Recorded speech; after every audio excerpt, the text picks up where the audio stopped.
Hello there, this is Dimitris Christou, and for this Blender video tutorial we're going to take a look at the OpenGL render.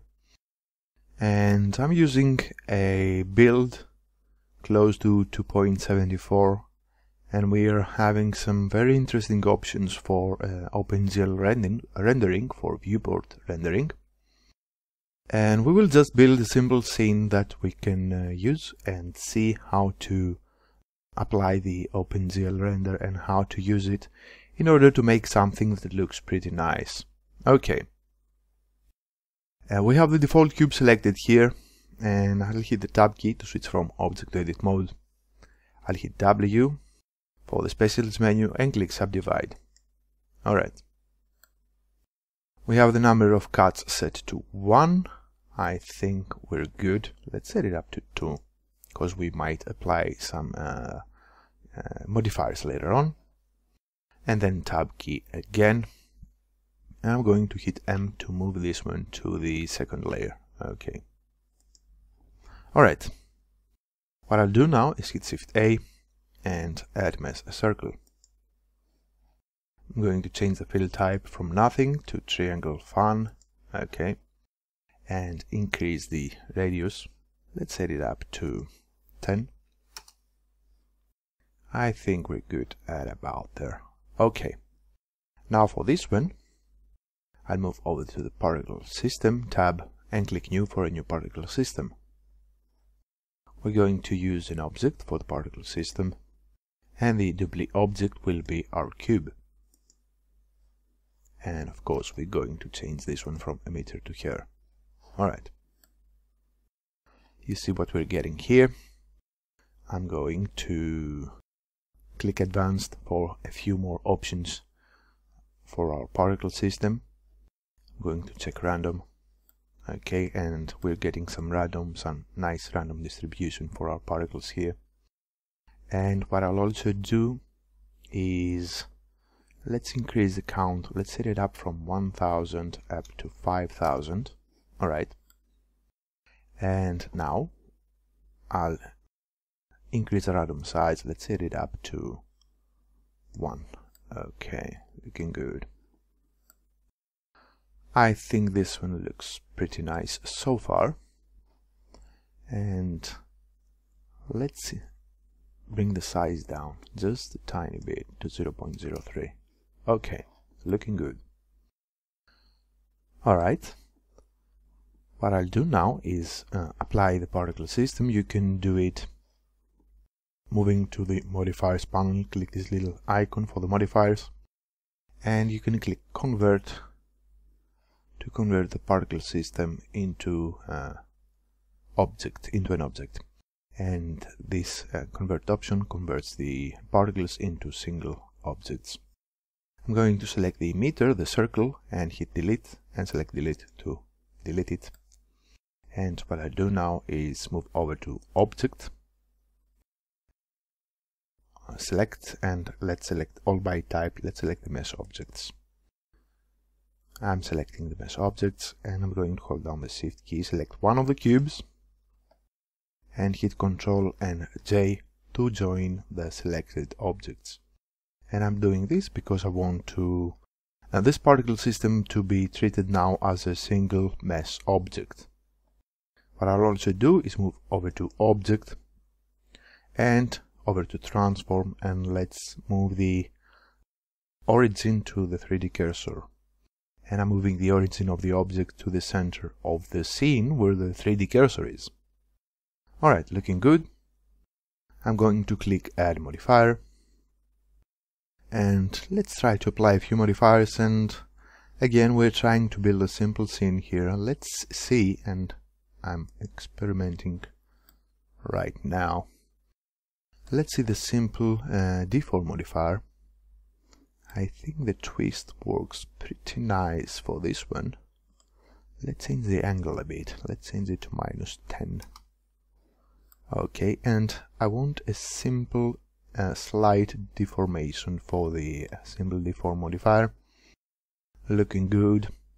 And what I'm going to do then is click add modifier, and I'm going to add a cast modifier. and you can see the cast modifier here applied. I'm going to change the factor. Let's bring the factor down. And actually I really like the effect the negative values here produce. Not bad. Alright, let's go with this one. Okay. And what I'm also going to do to add some variation to the existing cubes here is add a displace modifier. Let's try displace. Okay. And for the displace modifier we need a texture. I'm going to click here and select the texture. Move over to the material and then the texture. Uncheck the texture so it doesn't affect the existing material. I'm changing the type from none. Let's set it to clouds. Okay. And let's change the clouds material slightly. I'm going to bring the size up. And moving back to the object modifiers, I'm going to let's increase the strength for the displace modifier. Okay. Alright, looking good. Okay, I think I like what I see here. Alright, so we have our scene here, and what I'll do now is find a nice little angle for the camera. I think we're good at about here. And I'm going to hit Ctrl Alt and 0 on my numeric keypad, hitting 0 on my numeric keypad and Ctrl Alt to roughly position the camera where I was looking the scene before, and I'm right clicking the camera frame to select it. Let's set some nice round values here and let's try to position the camera better. The X is set to 6, the Y is set to -12, and let's bring the Z down. Let's bring it closer to our particle system, which of course now is not a particle system but a mesh. Let's bring the camera up, okay, facing the center of the construct here. Let's set it to 80, and the Z is good at 25, and let's rotate it on the Y-axis. Okay, let's set it up to 60. Okay, and let's see. Alright, I think we're good at about here. And I'll also bring it slightly closer to the objects. Alright, looking good. So I'm going to select my object here. Let's add a simple material to it. We already have a material. Let's change it a bit, and let's change the diffuse color. Let's set it to a nice bright orange one. Alright. I'm going to add some emission. Let's set it to 0.3. Okay. We also got our lamp here, but since we'll be using OpenGL to render, we won't use it. Or perhaps we could. Let's hit Alt-G and Alt-R to bring the lamp at the center of the scene. I'm hitting 1 and 5 on my numeric keypad for the front ortho view, and hit Z and Z to grab the lamp and move it on the Z axis. Alright. So we're having a nice, interesting scene here. And what I'm going to do now is hit N for this little options panel here. And you can see this one has the transform options and all that. But what's interesting here is the shading option. And in order to have a nice and cool looking OpenGL render, we are going to change this, and this works in Blender 2.74. I'll change the multi-texture material mode to GLSL, and I'll check depth of field, and you can instantly see in the viewport how this affects the scene and ambient occlusion. Alright. And what I'll also do is increase the samples a bit. We have the sample set at 20. Let's set it at 32 or 40. Alright. Now you can see that the entire scene is out of focus. I'm going to right click the camera frame to select the camera. And we're instantly getting the camera options. What I want is to set the focus to the cube 2601, which is the cube we have created, we have unified the mesh to. And as you can see, now we're having the focus point at the center of the scene. So we're having the parts that are away from the camera, you can see them here, and they're out of focus. Alright, looking good. I'm going to bring the f-stop slightly down. Let's set it up to down to 96 or perhaps 80. And I'm increasing the depth of field effect here. Let's set it to 40. Okay, looking good. So this is how the scene looks in our viewport, and this is very, very interesting, I think. And I think it's time to render a symbol to actually insert keyframes for a simple animation. We have the camera selected. I'm moving over to the camera options. We're at frame 1. Let's also bring the end frame. Let's set it to 240. Okay. We're at frame 1, the camera is selected. Let's move over to the camera location, rotation and scale. And I'll hit the I key for the location while the cursor is over the location. And this inserts a keyframe for the X, Y and Z axis for the location. And I'm also hitting the I key for the X, Y and Z rotation. And as you can see, the fields are turning yellow, so we're having a keyframe for both location and rotation. Now what I'll do is move some frames, and let's move to 180, and I'm going to move my camera back a bit. Alright, and I think we're good at about here. Okay, and what I'll also do is increase the Z value. Let's set it at about here. We want to reveal the system here, and I think we're good at about there. Let's change the rotation slightly. Alright. Okay, and I'm going to hit the I key over the location and rotation to insert keyframes for frame 180. Now moving back to frame 1, and what I want for frame 1 is to move a bit closer to the center of the object. Let's move a bit closer. Let's set Y to -10. Okay, and let's set the X to 5. Okay, I'm hitting I again while the cursor is over the location fields here to insert a new keyframe for frame 1.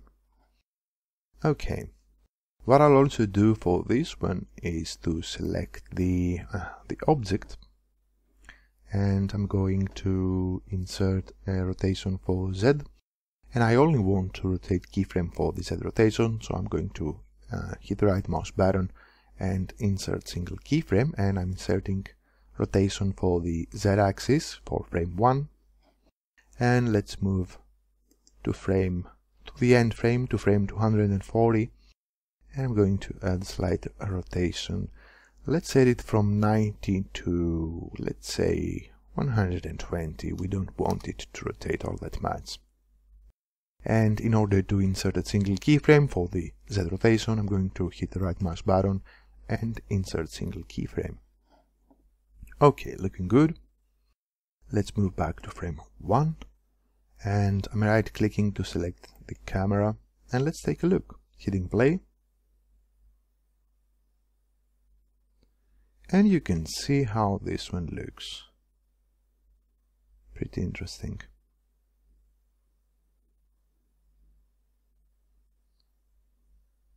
Alright. Of course, you can edit the animations. You can create a better particle system by creating different particles, different colored particles, and create a far more interesting scene than this one. I just want to see and take a look at how we can use OpenGL to render a simple animation. So, in order to render an OpenGL animation, first thing that you want is not to have your objects selected. It's better to have the camera selected, because if you select the object, let's give it a go. Select the object and move over to render and click OpenGL render image. As you can see, if you have the object selected, you're also rendering the selection frame, and you can see it around the object. So I'm hitting escape and select the camera, and let's render now an OpenGL render image. Alright, and this one looks pretty interesting. Now the good thing about it, as you can see, is that it is super fast to render. And what you can also do, and this is what I'm doing, is some kind of super sampling here. And by that I mean that I'm increasing the render. I'm setting up, if you want to render an 1920 to 1080 frame, and what I do is, let's set it up to 200. And again, then I'm putting my frame back to the 1920 to 1080 pixels, and this one looks a bit better when scaled down. And what I'd also like to see here is an option for some anti-aliasing. That would be nice. And it would also be nice thing to have here would be to be able to add compositing to the OpenGL render, which I think it's not available at the moment. So we have a resolution set to 3840 here. Let's render. And this renders a pretty big image. Sorry, excuse me, not render. We don't want to use the Blender render. Let's render an OpenGL render image. Okay, the power of the habit. And this one renders pretty fast. Okay, and you can see how it looks. Very interesting. And as always, you can set the output folder and save as PNG, and you can move right here and OpenGL render animation. And then you can take the animation frames and apply some compositing to them, or use them as they are. So this is it. This is a nice little look at the OpenGL render, which has been around in Blender for a very long time now, but it has become slightly more interesting to work with since Blender 2.74. I'll be rendering an OpenGL clip for you guys to see. It'll be pretty fast to render. So this is Dimitris Christou. I suggest taking a look at it, and you'll find it pretty interesting too. Imagine that you can bake for your scenes. You can bake ambient occlusion, you can unwrap your objects, and you can even bake cycles to create interesting clips using the viewport render, the OpenGL render. So again, this is Dimitris Christou, and thanks for watching.